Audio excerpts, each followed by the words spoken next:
अगर आप एक हालो कंडक्टर के अंदर बंद हैं और उसको 1 लाख का पोटेंशियल डिफरेंस हम प्रोवाइड कर दें, तो क्या आप उसके अंदर महफूज रह सकेंगे या आपको इलेक्ट्रिक शॉक लग जाएगा? इस सवाल का जवाब आपको गाज़िस लॉ की एप्लीकेशन से मिलेगा। तो अस्सलामु अलैकुम वरहमतुल्लाहि वबरकातुहू।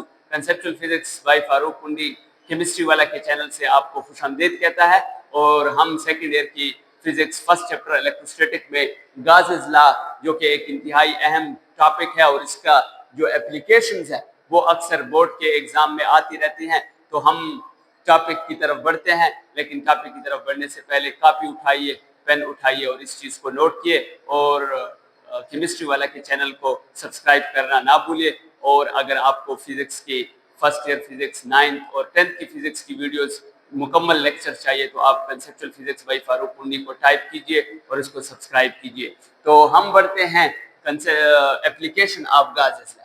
सबसे पहली एप्लीकेशन है आपके पास इलेक्ट्रिक फील्ड इंटेंसिटी। हम इलेक्ट्रिक फील्ड की इंटेंसिटी को फाइंड करना चाहते हैं, लेकिन कहाँ पे फाइंड करना चाहते हैं? Inside a hello sphere. एक हालो स्फीयर है, एक आपके पास हालो कंडक्टर है, उसके अंदर हम इलेक्ट्रिक फील्ड की इंटेंसिटी को फाइंड करना चाहते हैं। तो एक बात याद रखें कि हमारे पास स्फीयर है।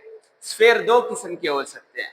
स्फीयर आपके पास एक 3 डायमेंशनल ऑब्जेक्ट हो सकता है, लेकिन ये ऑब्जेक्ट आपके पास कंडक्टिंग भी हो सकता है, ये ऑब्जेक्ट आपके पास नॉन कंडक्टिंग भी हो सकता है। फिर नॉन कंडक्टिंग में दो है, एक आपके पास सॉलिड भी हो सकता है और एक आपके पास, इसको ठीक कर लें, एक आपके पास हालो भी हो सकता है, हालो।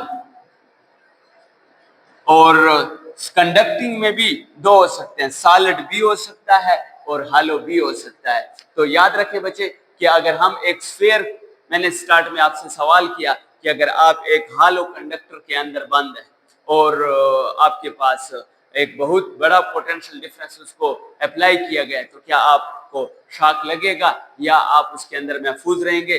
तो एप्लीकेशन ऑफ गाज़िस लॉ से आपको ये चीज मिल जाएगी। तो याद रखें बच्चे कि हम स्फीयर को पढ़ने वाले हैं।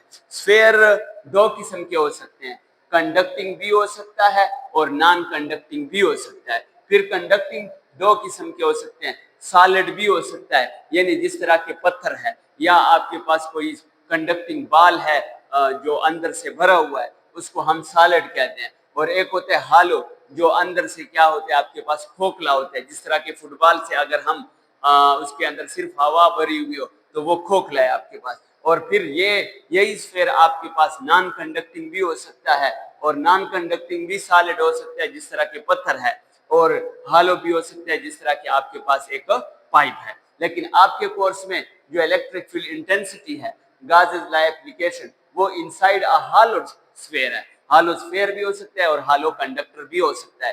तो याद रखें कि हमारे पास ये तीनों एप्लीकेशन केपीके के जितने भी बोर्ड्स हैं उनके पेपर में अक्सर आता रहता है कि गाज़िस लॉ को डिफाइन करें, जिसको मैंने लास्ट लेक्चर में डिटेल से पढ़ाया भी है और उसका प्रूव भी किया है। और आज उसकी एप्लीकेशन है और उसके साथ सवाल में आता रहता है कि 2 या 3 या 1 एप्लीकेशन को क्या करें, प्रूव भी करें और उसको डिफाइन भी करें। तो हमारी जो पहली एप्लीकेशन है वो क्या है, आपके पास इलेक्ट्रिक फील्ड की इंटेंसिटी, जो कि हालो स्फीयर की वजह से है। तो लेट्स सपोज हमारे पास एक हालो स्फीयर है और इस हालो स्फीयर की एक थिन सी क्या है, आपके पास एक लेयर है और उस लेयर के ऊपर आपके पास चार्जेस डिस्ट्रीब्यूट है। आपको एक बात याद दिला दूं कि हमारे पास इलेक्ट्रिक फील्ड को मालूम करना है। इलेक्ट्रिक फील्ड को हम 2 लॉ से मालूम कर सकते हैं। एक लॉ है आपके पास कूलम लॉ और एक लॉ है आपके पास गाज़िस लॉ। दोनों जो लॉ हैं, दोनों इलेक्ट्रिक फील्ड की इंटेंसिटी को फाइंड करने के लिए। लेकिन याद रखिए गाज़िस लॉ वहां पे हम अप्लाई करते हैं जहां पे चार्जेस डिस्ट्रीब्यूट होते हैं, और कूलम लॉ हम वहां पे अप्लाई करते हैं जहां पे चार्जेस क्या हो, आपके पास पॉइंट हो। तो हमारे पास एक कंडक्टिंग स्फीयर है, क्या है आपके पास, स्फीयर है, कंडक्टिंग है, लेकिन अंदर से क्या है आपके पास, हालो है। और उसके सरफेस के ऊपर आपके पास क्या है, एक चार्जेस डिस्ट्रीब्यूट है। और हम क्या फाइंड करना चाहते हैं? इलेक्ट्रिक फील्ड की इंटेंसिटी फाइंड करना चाहते हैं। कहां पे फाइंड करना चाहते हैं? Inside a sphere. तो एक बात याद रखें कि जब भी हम गासेस लॉ को अप्लाई करते हैं, लेट्स सपोज हम इस पॉइंट P के ऊपर, इस पॉइंट P के ऊपर गासेस लॉ को अप्लाई करना चाहते हैं, तो इस बात को याद रखें कि जब भी आप किसी पॉइंट पे आप गासेस लॉ को फाइंड करें, तो गास कहता है कि वहां पे आपने एक इमेजिनरी सरफेस बनानी है और सरफेस को क्या होना चाहिए? क्लोज होना चाहिए, और ऐसे सरफेस को हम कहते हैं गाजियन सरफेस। तो ये जो मैंने ब्लैक डॉट के इर्द गिर्द सरफेस बनाई है, इस सरफेस को कहा जाता है गाजियन सरफेस। और ये गाजियन सरफेस जिस पॉइंट पे आप इलेक्ट्रिक फील्ड की इंटेंसिटी फाइंड करना चाहते हैं, तो वहां वो पॉइंट उस गाजियन सरफेस का क्या होना चाहिए? हिस्सा होना चाहिए। तो अब मुझे एक बात बताएं कि ये जो मैंने गाजियन सरफेस बना लिया है, क्या इसने कोई चार्ज इनक्लोज किया है? क्योंकि हमारे पास जो कंडक्टर था, जो हमारे पास स्फीयर था, जो कंडक्टिंग हालत में था, वो हालत था, और उसके ऊपर चार्जेस क्या थे? डिस्ट्रीब्यूट थे। उसके ऊपर चार्जेस क्या थे? डिस्ट्रीब्यूट थे। तो क्या इस गाजियन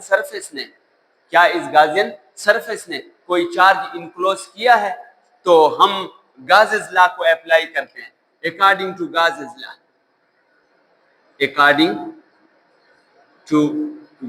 लॉ, गासेस लॉ कहता है कि आपके पास जो टोटल फ्लक्स है वो किसके बराबर है? Q इनक्लोज डिवाइडेड बाई क्या हो जाएगा आपके पास? Epsilon not. फ्लक्स उतना ज्यादा होगा जितना ज्यादा उस गाजियन सरफेस के अंदर चार्ज की मिकदार ज्यादा होगी। अगर चार्ज की मिकदार कम है तो वहां से इलेक्ट्रिक फ्लक्स भी क्या होगा? आपके पास कम होगा। और अगर हम डिफिनीशन ले, किस चीज की डिफिनीशन ले लें? हम अगर फ्लक्स की डिफिनीशन ले लें, इसको अगर हम कह दें इक्वेशन 1, और आपके पास एज वी नो दैट आपके पास जो फ्लक्स की इक्वेशन है कि फाई किसके बराबर है? फाई बराबर है आपके पास E डॉट ए। इसको क्या देते हैं हम? इक्वेशन 2। अब इन दोनों को कंपेयर कर लेते हैं। जब हम इन दोनों इक्वेशनों को कंपेयर करेंगे तो E इंटू ए बराबर हो जाएगा Q enclose divided by epsilon not. अब ये Q enclose divided by epsilon not, अगर आप इस गाजियन सरफेस को देखें तो क्या इस गाजियन सरफेस ने अपने अंदर किसी चार्ज को इनक्लोज किया है? अगर इसने किसी चार्ज को इनक्लोज किया है तो हम यहाँ पे उसकी मिकदार लगा देंगे और इलेक्ट्रिक फील्ड इंटेंसिटी को क्या कर लेंगे? फाइंड कर लेंगे। लेकिन चूंकि कंडक्टर जो था, स्फीयर जो था, वो हालो था, और हालो सरफेस के ऊपर आपके पास जितने भी चार्जेस थे वो सरफेस के ऊपर डिस्ट्रीब्यूट थे, और इस गाजियन सरफेस ने कोई भी चार्ज इनक्लोज नहीं किया, तो हम कह सकते हैं कि हमारे पास जो चार्ज इनक्लोज है वो अमाउंट में 0 है। अगर हम इसको सॉल्व करें तो E इंटू ए किसके बराबर हो जाएगा? 0 के बराबर हो जाएगा। अब इसकी दो पॉसिबिलिटीज है, या तो इलेक्ट्रिक फील्ड की इंटेंसिटी 0 होगी, या फिर क्या होगा? आपके पास A0 होगा। ए क्या है? गाजियन सरफेस का एरिया है जो हमने क्या किया हुआ है? कंस्ट्रक्ट किया हुआ है। अब इसकी दो पॉसिबिलिटीज अभी आपको बताई कि या तो इलेक्ट्रिक फील्ड की इंटेंसिटी क्या होगी? 0 के बराबर होगी, या इनमें का जो एरिया है, जो एरिया आपने लिया हुआ है गाजियन सरफेस का, ये जो गाजियन सरफेस है इसका एरिया 0 होगा। अब एरिया तो 0 हो नहीं सकता, एरिया 0 नहीं हो सकता, तो एक ही पॉसिबिलिटी रह गई है कि आपके पास इलेक्ट्रिक फील्ड की इंटेंसिटी क्या होगी? 0 होगी। तो एक बात याद रखें कि इलेक्ट्रिक फील्ड की इंटेंसिटी हमेशा क्या रहेगी? 0 रहेगी। कब 0 रहेगी? जब आप इनसाइड अ कंडक्टर होंगे, और कंडक्टर भी कैसे हो? आपके पास हालो हो। तो जो मैंने स्टार्ट में सवाल किया था कि अगर आप एक हालो स्फीयर के अंदर हैं और इतनी हाई वोल्टेज उसको मिल जाए तो आप सेफ रहेंगे। क्यों सेफ रहेंगे? क्योंकि अंदर जो इलेक्ट्रिक फील्ड की इंटेंसिटी है वो 0 है, और जब तक ये 0 रहेगी तब तक क्या रहेगा आपके पास? आप महफूज रहेंगे। आप अब से यहाँ पे एक और सवाल, अक्सर बच्चे ये सवाल करते हैं, सर अगर हम इसके ऊपर मजीद चार्जेस को क्या कर दें, डिस्ट्रीब्यूट कर दें, यानी इस कंडक्टर को क्या दे दें, हम मजीद चार्जेस दे दें, यानी हमने एक्स्ट्रा चार्ज इसको दिया है। इसका स्क्रीनशॉट ले लें आप, क्योंकि मैं इसको साफ करने वाला हूं। और एक वो कहता है कि if we give extra charge to that hollow sphere, अगर हम इसके ऊपर एक्स्ट्रा चार्ज को स्प्रे कर दें तब इसकी हालत क्या होगी? क्या तब भी इनसाइड द कंडक्टर आपके पास इलेक्ट्रिक फील्ड की इंटेंसिटी जीरो होगी? लेट्स सपोज हम कहते हैं कि हमने जब इसके ऊपर चार्ज किया तो एक्स्ट्रा चार्ज ये आया, एक्स्ट्रा चार्ज ये जो ब्लैक मैंने शो किया है ये क्या है आपके पास? Extra charge. तो एक बात याद रखें, if we give extra charge to that hollow sphere, then सबसे जरूरी बात, then electric field inside is also zero. फिर भी किसके बराबर हो आपके पास? इलेक्ट्रिक फील्ड की इंटेंसिटी फिर भी किसके बराबर होगी? जीरो के बराबर होगी।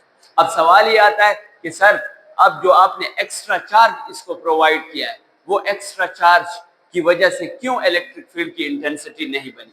तो एक बात याद रखें कि जब भी आप किसी स्फीयर को एक्स्ट्रा चार्ज प्रोवाइड करते हैं, बिकॉज, तो वजह लिख रहा हूं, बिकॉज दिस एक्स्ट्रा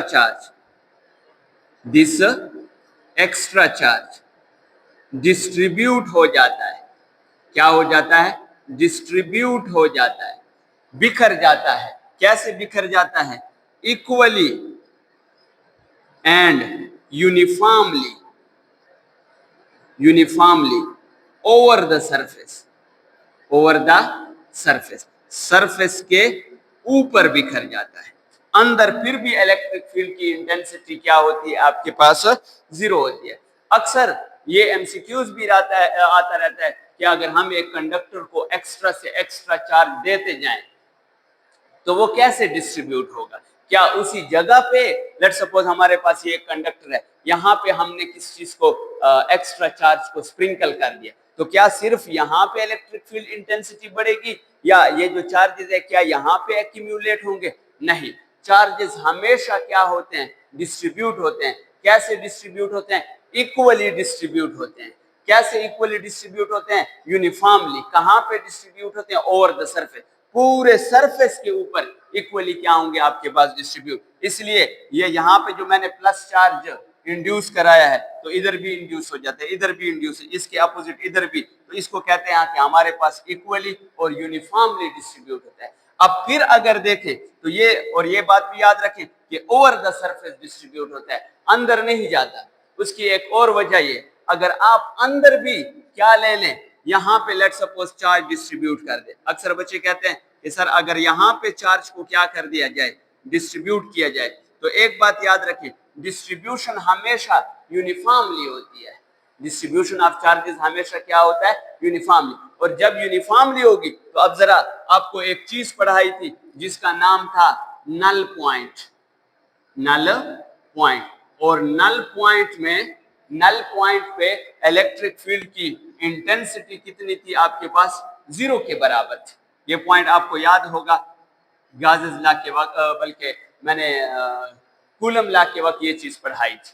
अब अगर देख लिया जाए तो जितनी इस पॉइंट पे या इस गाजियन सरफेस के अंदर जितनी इलेक्ट्रिक फील्ड इंटेंसिटी इसकी वजह से है, इसकी वजह से भी इतनी है, इसकी वजह से, तमाम की वजह से यहाँ पे क्या होगा? इतनी ही है। तो जिसकी वजह से नेट इलेक्ट्रिक फील्ड इंटेंसिटी फिर भी क्या होगा? जीरो होगा। और इसी को कहा जाता है इलेक्ट्रोस्टैटिक इक्विलिब्रियम। क्या कहा जाता है आपको? Electrostatic equilibrium. कि जब भी हम किसी ऑब्जेक्ट को एक्स्ट्रा चार्ज देते हैं तो वो हमेशा कैसे डिस्ट्रीब्यूट होता है? यूनिफॉर्मली और इक्वली। बाज बुक्स इसको इवनली भी कहते हैं, इवनली डिस्ट्रीब्यूट होता है। और ऐसी चीज को हम क्या कहते हैं, इलेक्ट्रोस्टैटिक इक्विलिब्रियम। और इस गासेस लॉ के मुताबिक इंटेंसिटी जो होगी, इंटेंसिटी कहाँ पे, inside a conductor, inside a hollow sphere, ये हमेशा किसके बराबर होगी, जीरो के बराबर होगी। इनसाइड अ कंडक्टर हमेशा जीरो के बराबर। अब बढ़ते हैं हम इलेक्ट्रिक फील्ड की intensity due to infinite sheet of charge. अब हमारे पास एक शीट है, मेटालिक शीट है, जिस तरह के आपके पास एक पेज है लेकिन वो मेटल का बना हुआ है, और उसकी वजह से हम क्या मालूम करना चाहते हैं, इलेक्ट्रिक फील्ड की इंटेंसिटी मालूम करना चाहते हैं। अब यहाँ पे एक लफ्ज लिखा हुआ है इनफाइनाइट। ये इस इनफाइनाइट का मतलब क्या है? वैसे ये जो टर्म दो हम इस्तेमाल करते हैं, एक का नाम फाइनाइट है और एक का नाम क्या है आपके पास, इनफाइनाइट। ये दोनों रिलेटिव टर्म है। अब आपको ये शीट तो महदूद नजर आएगी, लेकिन हमने उसको लिखा हुआ है इनफाइनाइट। तो ये इनफाइनाइट का मतलब ये नहीं है कि ये एक शीट बहुत बड़ी है, इतनी बड़ी है कि हम इसकी बाउंड्रीज को मेजर नहीं कर सकते। नहीं, मैंने आपको स्टार्ट में बताया कि ये जो लफ्ज इनफाइनाइट है या फाइनाइट, ये ऐसे टर्म्स हैं जो रिलेटिव टर्म्स हैं। रिलेटिव टर्म्स का मतलब ये है कि हमारे पास ये term with respect to observer इस्तेमाल होते हैं। अगर हम देखें तो ये चार्ज की जो साइज है और इस शीट की जो साइज है, ये इंतहाई स्मॉल है चार्ज की साइज, इसलिए चार्ज की निस्बत ये शीट क्या है आपके पास, इनफाइनाइट है। जिस तरह की एक बहुत बड़ी दीवार है और इस दीवार के करीब हम एक डाट लगा दें, तो डाट की लिहाज से ये जो पूरा दीवार है ये क्या होगा आपके पास, इनफाइनाइट होगा। अब वो कहता है कि आप के जो कंडक्टर के अंदर, हालो कंडक्टर या हालो स्फीयर के अंदर जो इलेक्ट्रिक फील्ड की इंटेंसिटी थी वो तो जीरो आ गई। इलेक्ट्रिक फील्ड की इंटेंसिटी कितनी होगी अगर हमारे पास इनफाइनाइट शीट ऑफ चार्ज है? अब मैं फिर आपको बताता जाऊं कि गासेस लॉ वहां पे अप्लाई होता है। Gauss's law apply only for distribution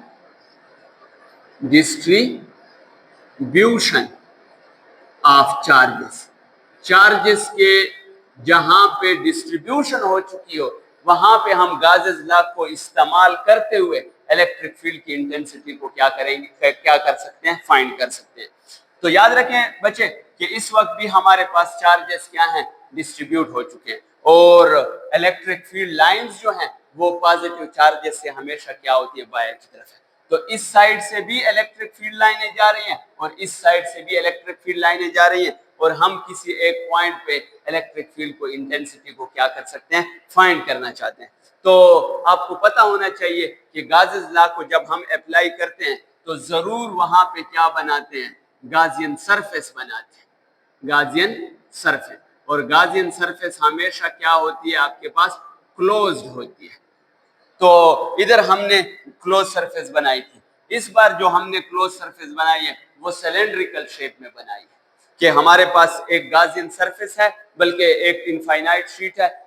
इस साइड पे भी चार्जेस डिस्ट्रीब्यूट हैं, इस साइड पे भी चार्जेस क्यों इक्वली डिस्ट्रीब्यूट हैं, इक्वली इसलिए डिस्ट्रीब्यूट हैं कि अभी आपको पढ़ाया कि जब भी आपके पास आप एक्स्ट्रा चार्ज दोगे तो वो हमेशा इलेक्ट्रोस्टैटिक इक्विलिब्रियम गेन करेगा।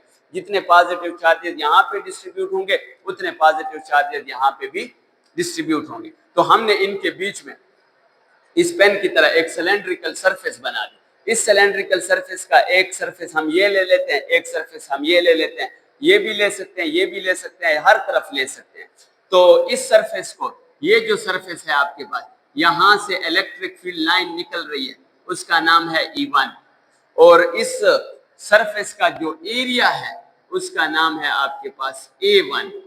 और इधर भी इलेक्ट्रिक फील्ड, अब ये चार्जेस बिखरे हुए हैं, ये चार्जेस से इलेक्ट्रिक फील्ड लाइनें ऐसे गुजरेंगी, इधर से भी इलेक्ट्रिक फील्ड लाइनें आपके पास हो रही है इस गाजियन सरफेस से। इस इलेक्ट्रिक फील्ड लाइनों को कहा जाता है E2, और हमारे पास ये अगर E2 है तो जिस एरिया से गुजर रही है वो एरिया क्या है आपके पास, E2 है। ये जो कर्व सरफेसेस हैं, इस सरफेस को हम क्या देते हैं, एरिया 3, और इस सरफेस को हम क्या देते हैं, हम एरिया 4। ये गाज, ये आपके पास ये जो मेरा हाथ है ये इनफाइनाइट शीट है। इस साइड पे भी चार्जेस बिखरे हुए हैं और इस साइड पे भी चार्जेस बिखरे हुए हैं। अब हमने जो गाजियन सरफेस बनाई है सिलेंड्रिकल शेप में, वो इस साइड से इसका एरिया जो आपकी तरफ है वो एरिया A1 है और जो मेरी तरफ है वो एरिया क्या है आपके पास A2 है। और यहां से जो आपकी तरफ इलेक्ट्रिक फील्ड लाइन आ रही है वो E1 है और जो इधर मेरी तरफ ये यूं है, इधर जो इलेक्ट्रिक फील्ड लाइन आ रही है वो क्या है आपके पास E2 है।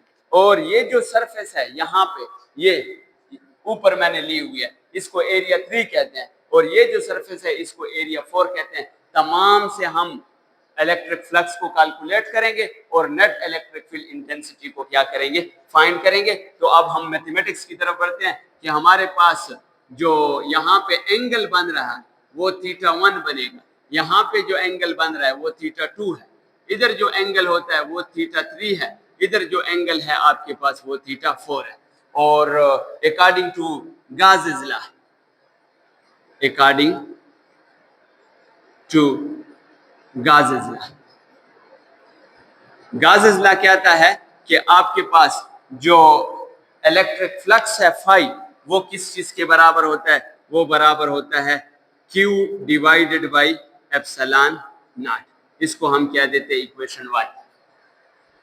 अब हमारे पास अकॉर्डिंग टू द डिफिनीशन, जो आपके पास डिफिनीशन है, किस चीज की डिफिनीशन है आपके पास, mathematical definition of electric flux. Electric flux, electric flux की डिफिनीशन आपके पास फाई बराबर है आपके पास E डॉट A। लेकिन अगर ये फ्लक्स हम एरिया 1 पे फाइंड करें तो ये आ जाएगा फाई 1, ये आ जाएगा A1 और ये E1 और A1। और आपको पता है कि जब हम डॉट प्रोडक्ट को खत्म करते हैं तो क्या लगाते हैं, E1 A1 का मैग्नीट्यूड और cos θ1। और दूसरी जगह पे दूसरे एरिया से जो फ्लक्स होगा वो किसके बराबर होगा, वो बराबर होगा आपके पास E2 डॉट A2। ये वेक्टर्स हैं आपके पास, ये फ्लक्स में मैंने आपको सिखाया हुआ है। और ये बन जाएगा आपके पास E2 A2 और cos थीटा का क्या आ जाएगा, 2 आ जाएगा। और अगर हम तीसरे से फाइंड करना चाहते हैं तो ये आ जाएगा आपके पास E3 बराबर हो जाएगा E3 फाई 3 बराबर हो जाएगा A3 का डॉट प्रोडक्ट और ये हो जाएगा E3 इंटू A3 और cos थीटा का क्या आ जाएगा आपके पास 3 आ जाएगा। और अगर हम इस फोर्थ एरिया से मालूम करेंगे तो फाई 4 बराबर हो जाएगा ये 3 है, E4 डॉट क्या आ जाएगा, A4 आ जाएगा। और ये आ जाएगा आपके पास E4 इंटू A4 और cos थीटा का क्या आ जाएगा आपके पास 4 आ जाएगा। अब जरा देखें यहां पे कितने का एंगल बन रहा है, यहां पे एंगल जो आपके पास बन रहा है वो एंगल ये आपके पास हमारे पास आ जाएगा E1 इंटू A1 और cos थीटा का क्या आ जाएगा 0 आ जाएगा।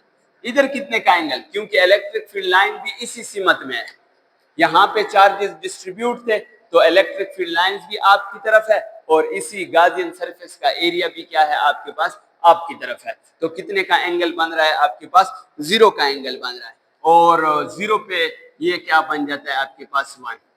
इधर अगर हम दूसरे को देखें तो ये बन जाएगा आपके पास E2, ये आ जाएगा A2 और ये भी कितना आ जाएगा आपके पास 0 का, क्योंकि इस साइड पे जो एरिया है ये वाला, ये अब मेरी तरफ है, इस तरफ इलेक्ट्रिक फील्ड एरिया इस तरफ है और इलेक्ट्रिक फील्ड लाइन भी इस तरफ, तो एंगल इनके बीच में, क्योंकि डॉट प्रोडक्ट में जो थीटा होता है ये वो एंगल होता है जो इलेक्ट्रिक फील्ड E और आपके पास एरिया A के दरमियान है, तो वो 0 आ रहा है। तो ये भी किसके बराबर हो जाएगा आपके पास 1 के बराबर हो जाएगा। और अगर इधर देखें तो इलेक्ट्रिक फील्ड लाइन इस तरफ है, इलेक्ट्रिक फील्ड लाइन इस तरफ है, तो एरिया क्या है आपके पास ऊपर, ये यूं पड़ा हुआ है। अब इलेक्ट्रिक फील्ड लाइंस तो आपकी तरफ आ रही है लेकिन एरिया ऊपर की तरफ है, तो कितने का एंगल बन रहा है आपके पास, ये बन जाएगा आपके पास E3 इंटू A3 और cos का क्या बन जाएगा आपके पास 90। तो ये टोटल टर्म कितना हो जाएगा आपके पास 0। और अगर फोर्थ को देखें तो उसका भी सेम केस है और वो बन जाएगा आपके पास E4 इंटू A4 और क्या बन जाएगा आपके पास cos 90 और ये भी क्या आ जाएगा आपके पास 0। और इसी चीज का अगर हम मजीद सोल्यूशन देखें तो ये बच जाएगा EA, ये सारा टर्म 0 हो जाएगा, ये सारा टर्म क्या हो जाएगा आपके पास 0, ये सारा टर्म भी क्या हो जाएगा 0, ये दो टर्म रह गए। इसका भी आप स्क्रीनशॉट ले सकते हैं क्योंकि मजीद मैथमेटिक्स के लिए मैं इसको क्या करने जा रहा हूं, बल्कि यहीं पे आपको मैथमेटिक्स करा रहा हूं। तो हमारे पास यहाँ पे क्या बच चुका है, फाई वन बराबर है आपके पास, फाई वन बराबर है, ये बच जाएगा E1 इंटू A1 और आपके पास जो फाई 2 है वो किसके बराबर रह जाएगा, फाई 2 बराबर हो जाएगा आपके पास E2 इंटू A2, ऐसा आ जाएगा। अब अगर हम टोटल फ्लक्स मालूम करें तो टोटल फ्लक्स बराबर हो जाएगा आपके पास फाई 1 प्लस क्या आ जाएगा आपके पास फाई 2। तो फाई 1 की वैल्यू क्या है, फाई 1 की वैल्यू है आपके पास E1 इन प्लस बल्कि A1 plus E2 into A2 आ जाएगा। अब एक बात याद रखें कि जब भी आप गाउसियन सरफेस बनाएंगे तो गाउसियन सरफेस हमेशा ऐसे बनाना होगा कि इधर के एरिया और इधर के एरिया क्या हो आपके पास साइमेट्री में हो। साइमेट्री का मतलब क्या है, आपके पास सेम हो, और अगर एरिया सेम हो जाए और चार्जेस भी आपको पता है कि यूनिफॉर्मली इलेक्ट्रोस्टैटिक इक्विलिब्रियम की वजह से डिस्ट्रीब्यूट हैं, तो हम कह सकते हैं कि एरिया भी सेम है और आपके पास इलेक्ट्रिक फील्ड भी सेम है, तो हम कह सकते हैं कि हमारे पास इसको कह देते हैं हम इक्वेशन 3 कह देते हैं, इक्वेशन 3। तो यहां पे आ जाएगा E1 is equal to E2 और ये बराबर हो जाएगा किस चीज के, E के बराबर हो जाएगा, एंड आपके पास एरिया A1 बराबर हो जाएगा किस चीज के, एरिया A2 के, और ये बराबर हो जाएगा किस चीज के, A1। तो इक्वेशन जो 3 है वो टोटली ये दोनों को हम यहाँ पे पुट कर देते हैं, तो हमारे पास टोटल फ्लक्स बराबर हो जाएगा आपके पास EA प्लस EA, तो ये बन जाएगा आपके पास 2EA बन जाएगा, क्या बन जाएगा आपके पास 2EA। इस इक्वेशन फ्लक्स को हम क्या कह देते हैं, 2 इंटू आपके पास EA रह जाए। अब इसी इक्वेशन को हम क्या कर देते हैं, इक्वेशन 4 कह देते हैं और कंपेयर कर देते हैं 1 और 4 को, क्योंकि इधर भी फ्लक्स है इलेक्ट्रिक फ्लक्स और यहाँ पे भी क्या है आपके पास इलेक्ट्रिक फ्लक्स है। तो जब कंपेयर करेंगे तो हमारे पास इक्वेशन आ जाएगी आपके पास 2EA is equal to Q divided by क्या आ जाएगा, एप्सिलॉन नॉट। हमारा टारगेट है इलेक्ट्रिक फील्ड की इंटेंसिटी को फाइंड करना, तो E को हम यहाँ पे छोड़ देंगे, बाकी टर्म्स को उधर ले आएंगे, तो हमारे पास इक्वेशन ऐसे बन जाएगी। मैं रिजल्टेंट इक्वेशन लिख रहा हूँ कि E बराबर हो जाएगा, ये 2 इधर आएगा, ये बन जाएगा Q divided by 2 epsilon naught और A भी इधर आ जाएगा। तो फाइनल इक्वेशन कैसे बन गई है आपके पास, फाइनल इक्वेशन बन गई है E इज इक्वल टू, क्या मैं इसको यूं लिख सकता हूं, Q डिवाइडेड बाई A जरब 1/2 एप्सिलॉन नॉट, 1/2 एप्सिलॉन नॉट।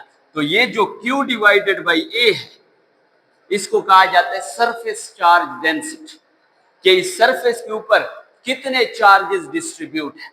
अगर इस सरफेस के ऊपर ज्यादा चार्जेस डिस्ट्रीब्यूट होंगे तो हम कहते हैं कि यहाँ पे सरफेस चार्ज डेंसिटी ज्यादा है, और अगर यहाँ पे कम चार्जेस डिस्ट्रीब्यूट होंगे तो हम मैग्नीट्यूड उसका कम होगा, तो हम कहते हैं सरफेस चार्ज डेंसिटी क्या है, कम है। तो सरफेस चार्ज डेंसिटी को हम कहते हैं सिग्मा, क्या कहते हैं, सिग्मा डिवाइडेड बाई क्या आ जाएगा, 2 एप्सिलॉन नॉट आ जाएगा। तो क्या हम कह सकते हैं कि हमारे पास जो रिजल्टेंट इक्वेशन है, जो हमारा टारगेट का इलेक्ट्रिक फील्ड की इंटेंसिटी किसकी वजह से, due to infinite sheet of charges की वजह से, वो कैसे बन रही है आपके पास, लास्ट इक्वेशन बन गई है E is equal to sigma divided by 2 epsilon not.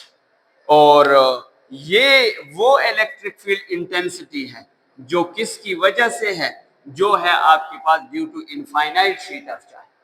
अब आपको पता होना चाहिए कि मैथमेटिक्स करना आसान है, लेकिन उसी मैथमेटिक्स की फिजिक्स आपको आनी चाहिए कि ये इक्वेशन आखिर क्या कह रही है। यहाँ पे उसने कहा कि इलेक्ट्रिक फील्ड की इंटेंसिटी कितने के बराबर होगी, इनसाइड द कंडक्टर हमेशा 0 के बराबर होगी, और अगर इनफाइनाइट शीट के लिए आ जाए तो ये इतनी होगी। अब जरा इसकी फिजिक्स में, अगर हमारे पास ये जो इलेक्ट्रिक फील्ड इंटेंसिटी है ये डायरेक्टली प्रोपोर्शनल है किस चीज के, सिग्मा के। जितना ज्यादा यहाँ पे चार्जेस डिस्ट्रीब्यूट होंगे यानी सरफेस चार्ज डेंसिटी क्या होगी, ज्यादा होगी। सरफेस चार्ज डेंसिटी क्या होगी, ज्यादा होगी, तो उतनी ज्यादा इन पॉइंट्स पे इलेक्ट्रिक फील्ड की इंटेंसिटी भी होगी। और ये भी याद रखें कि दोनों साइडों पे इलेक्ट्रिक फील्ड की इंटेंसिटी बराबर होगी, इसलिए ये 2 आ रहा है। अगर एक साइड पे होती तो ये 2 ना आता, क्योंकि इलेक्ट्रोस्टैटिक इक्विलिब्रियम है, दोनों साइड पे एक जैसे डिस्ट्रीब्यूट होते हैं, इसलिए डिस्ट्रीब्यूशन की वजह से 2 आया है। और अगर सरफेस चार्ज डेंसिटी क्या होगी आपके पास कम, ये जो सरफेस चार्ज डेंसिटी है सिग्मा, ये बराबर है Q divided by epsilon, sorry Q divided by 1, इसको कहा जाता है surface charge density, surface charge density, surface charge density ये। और अगर इस शीट के ऊपर चार्जेस जो डिस्ट्रीब्यूट हैं वो मिकदार में कम है तो सरफेस चार्ज डेंसिटी कम होगी, और सरफेस चार्ज डेंसिटी कम होने की वजह से आपके पास इलेक्ट्रिक फील्ड की इंटेंसिटी भी क्या होगी, कम। तो ये आपके पास फाइनल इक्वेशन है। अब हम बढ़ते हैं लास्ट एप्लीकेशन की तरफ, गाजेस लॉ की लास्ट एप्लीकेशन। और गाजेस लॉ की लास्ट एप्लीकेशन कहता है कि हमने इलेक्ट्रिक फील्ड इंटेंसिटी फाइंड करनी है बिटवीन द प्लेट्स और बिटवीन अपोजिटली चार्ज प्लेट। हमारे पास एक प्लेट ये है और एक प्लेट ये, दोनों के ऊपर क्या है आपके पास चार्जेस डिस्ट्रीब्यूट है, और ये दोनों जो चार्जेस हैं ये अपोजिट इन नेचर है। जितने चार्जेस यहाँ पे हैं मिकदार में अप पॉजिटिव और नीचे भी उतने क्या है आपके पास नेगेटिव, और हम इस ब्लैक पॉइंट पे इलेक्ट्रिक फील्ड की इंटेंसिटी को क्या करना चाहते हैं, फाइंड करना चाहते हैं। तो एक बार फिर आपको बता दूं कि जब भी आप गाजेस लॉ को अप्लाई करते हो, क्योंकि ये एप्लीकेशन है गाजेस लॉ की, तो आप वहां पे क्लोज सरफेस बनाएंगे, और ये क्लोज सरफेस जो है इस बार हमने क्यूब की शक्ल में बनाया है। तो एक क्यूब के 6 फेसेस होते हैं। इलेक्ट्रिक फील्ड लाइंस नीचे की तरफ है, इलेक्ट्रिक फील्ड लाइंस किसकी तरफ है, नीचे की तरफ। इस सरफेस को हम कहते हैं A1, जो बिल्कुल नीचे की तरफ, क्योंकि क्यूब के 6 फेसेस होते हैं। यूं समझे कि ये छत जो है ये पॉजिटिवली चार्ज है, प्लेट है, और ये जो फ्लोर है ये आपके पास नेगेटिवली चार्ज, और हमने यहाँ पे एक क्यूब बना दिया। तो क्यूब का जो निचला एरिया होगा वो उसका एरिया कितना होगा आपके पास, A1 होगा, और इस साइड पे जो है वो क्या है आपके पास A2 है, और ऊपर वाला जो एरिया है ये A3 है, और इधर जो एरिया है ये क्या है आपके पास A4 है। सामने वाला जो है जो आपकी तरफ है वो A5 है, और जो बैक पे है वो A6 है।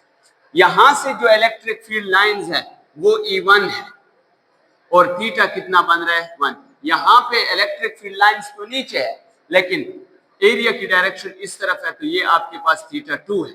यहाँ पे एरिया की डायरेक्शन ऊपर है, इलेक्ट्रिक फील्ड लाइंस नीचे आ रही है, तो एंगल कितने का बन रहा है आपके पास, थीटा 3 बन रहा है। यहाँ पे क्या बनेगा, थीटा 4, और जो आपकी तरफ है उसके साथ एरिया और इलेक्ट्रिक फील्ड लाइन का एंगल आपके पास E5 बनेगा, और बैक साइड पे कितना बनेगा आपके पास E6। तो हम हर एक से क्या मालूम करना चाहते हैं, फ्लक्स।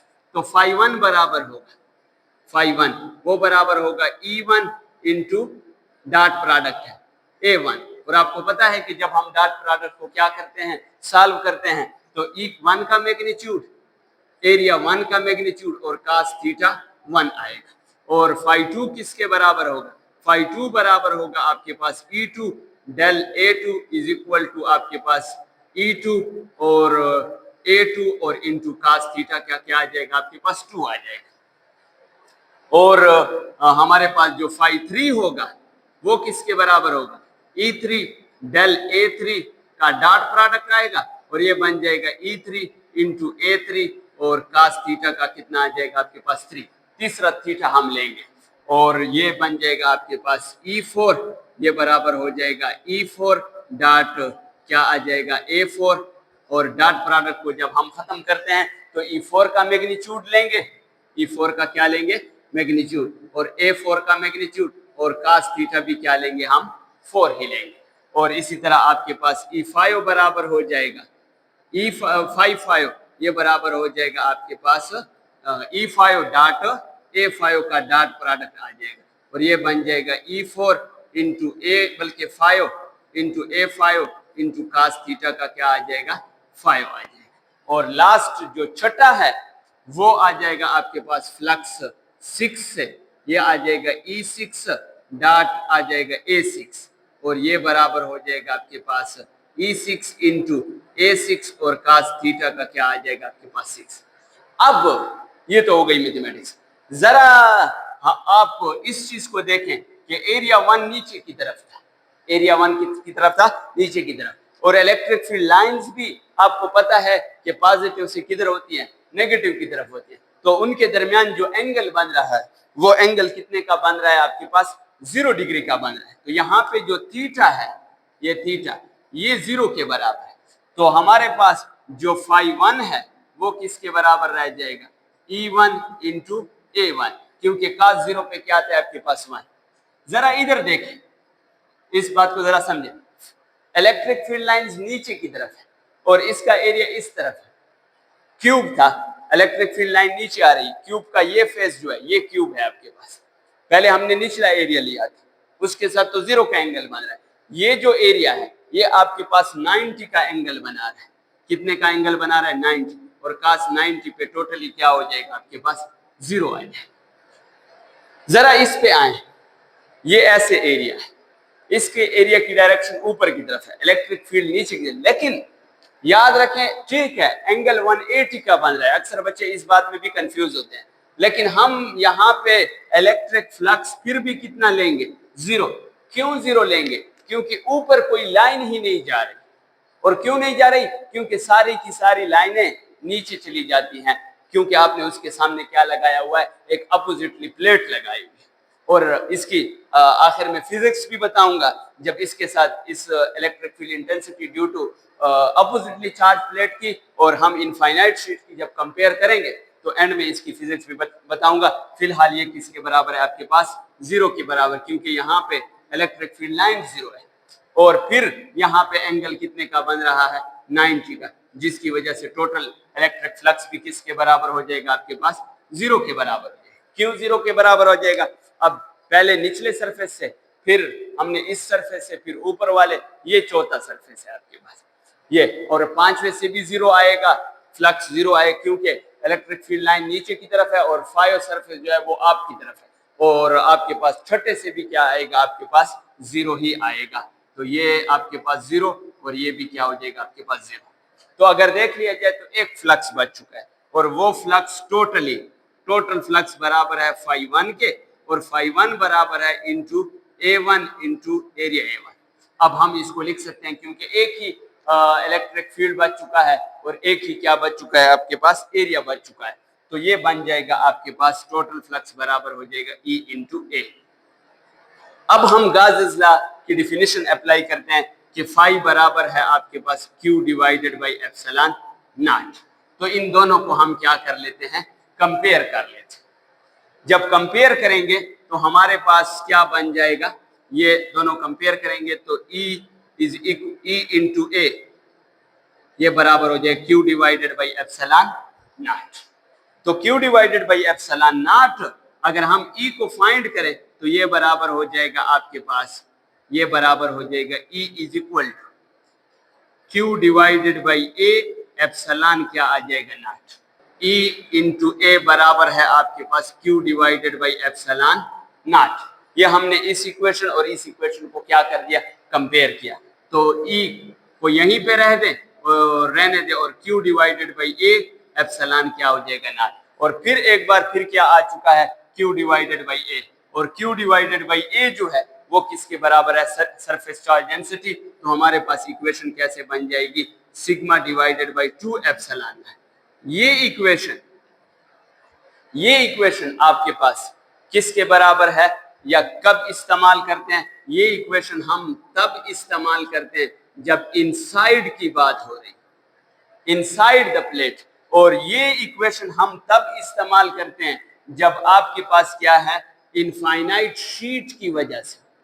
तो क्या डिफरेंस आ रहा है, अक्सर ये चीज पूछते हैं, मैं आपको यहाँ पे नोट करा के दे रहा हूँ कि electric field intensity infinite sheet के लिए वो है sigma divided by 2 epsilon naught, और आपके पास अपोजिटली प्लेट के लिए आपके पास जो इंटेंसिटी है अपोजिटली, बल्कि ये इनसाइड के लिए, हाँ बिटवीन के लिए, सॉरी ये किसके लिए, बिटवीन के लिए, बिटवीन बिटवीन जो आपके पास अपोजिटली चार्ज प्लेट है वो कैसी इक्वेशन आ रही है आपके पास, sigma divided by epsilon naught ये। और जो आपके पास हालो कंडक्टर के लिए था वो कितना था आपके पास, 0।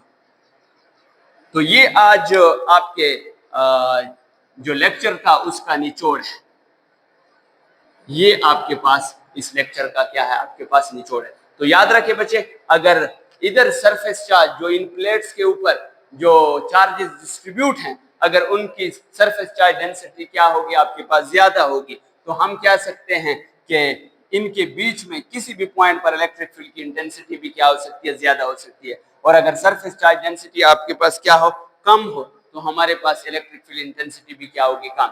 अब अक्सर ये पूछते हैं कि इन दोनों में इलेक्ट्रिक फील्ड की इंटेंसिटी कौन सी ज्यादा है, तो ये आपसे मैं कमेंट बॉक्स में पूछूंगा, आपने जवाब देना है कि अगर हम ये लिखना चाहें कि इलेक्ट्रिक फील्ड की जो इंटेंसिटी है, इलेक्ट्रिक फील्ड की इंटेंसिटी बिटवीन द प्लेट्स और आपके पास इनफाइनाइट शीट उनके दरमियान जो होगा कौन सा सिंबल इस्तेमाल होगा, ये वाला सिंबल इस्तेमाल होगा, ये वाला सिंबल इस्तेमाल होगा, या ये सिंबल इस्तेमाल होगा, ये आपने बताना है कि हमारे पास जो इलेक्ट्रिक फील्ड की इंटेंसिटी इनफाइनाइट शीट की वजह से ज्यादा होती है या बिटवीन द प्लेट की वजह से ज्यादा होती है। और चूंकि ये तो 0 है आपके पास, तो लिहाजा ये क्वेश्चन अक्सर पूछते रहते हैं कि बिटवीन द प्लेट्स की वजह से ज्यादा होती है या क्या होती है आपके पास इनफाइनाइट शीट की वजह से। तो कमेंट बॉक्स में इसका जवाब जरूर दीजिए। और अगर आपने बाकी फिजिक्स के lecture 9th 10th first year के लेक्चर देखने हैं तो आप कंसेप्चुअल फिजिक्स बाय फारूक कुंडी को टाइप करें यूट्यूब में, और आपको फेसबुक में भी ये चीज मिल सकती है, और बाकी तमाम लेक्चर्स वहां पे आपको मिल सकते हैं। हम नेक्स्ट जो जाएंगे इंतहाई अहम टॉपिक की तरफ बढ़ेंगे, और वो टॉपिक है आपके पास इलेक्ट्रिक पोटेंशियल और इलेक्ट्रिक पोटेंशियल एनर्जी। तो कंसेप्चुअल फिजिक्स बाय फारूक कुंडी में आप सीरीज को मजीद आगे कंटिन्यू कर सकते हैं सेकेंड ईयर की फिजिक्स केमिस्ट्री वाला के चैनल से। तो अपना ख्याल रखिएगा, अल्लाह हाफिज़। और इसका स्क्रीनशॉट भी आप ले सकते हैं।